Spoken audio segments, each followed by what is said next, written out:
बहुत सालों पहले शिवनगर के राज्य में नाथ नाम के राजा शासन करते थे। राजा की 3 पत्नियां थीं, लेकिन राजा अपनी तीनों रानियों में से सबसे ज्यादा प्यार अपनी पहली रानी से करते थे, क्योंकि वो बेहद खूबसूरत थी। पहली रानी के सुंदर होने की वजह से राजा अपनी दूसरी और तीसरी रानी की तरफ कम ध्यान देते थे।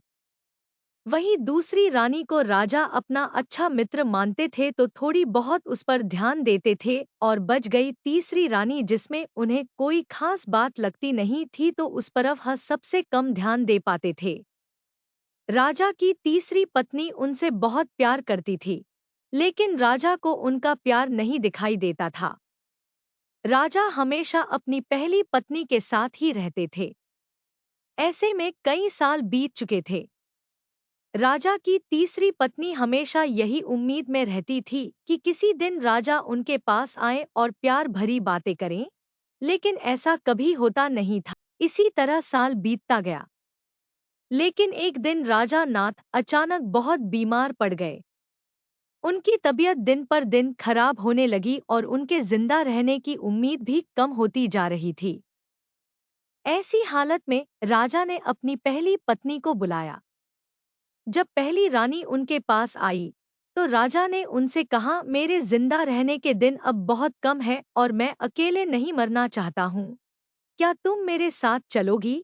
राजा की पहली पत्नी ने उनकी ये अंतिम इच्छा नहीं मानी और कहा, अभी मेरी उम्र ही क्या हुई है और मेरा पूरा जीवन बचा हुआ है, मुझे अभी और जीना है। मैं आपके साथ नहीं चल सकती हूँ। यह कहकर रानी राजा के कमरे से बाहर चली गई। उसके बाद राजा ने दूसरी रानी को बुलावाया।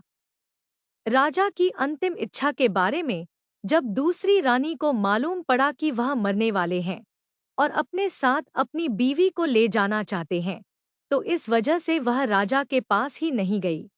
राजा अपनी दोनों चहेती रानियों से बहुत निराश हो गए। उन्होंने सोचा था कि मैंने कभी अपनी तीसरी पत्नी को प्यार नहीं दिया, न बात की उससे। अब उसे मैं कैसे बुलाऊं?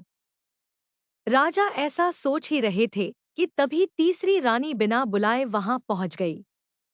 राजा की तीसरी पत्नी को राजा की अंतिम इच्छा पता थी, इसलिए उन्होंने राजा से तुरंत कहा, स्वामी, मैं आपके साथ चलने के लिए तैयार हूँ।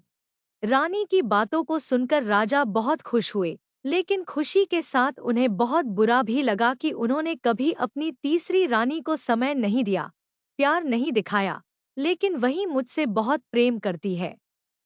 तभी राजगुरु अपने साथ प्रसिद्ध वैद्य लेकर आए, जिसने राजा की तबीयत को बिल्कुल ठीक कर दिया।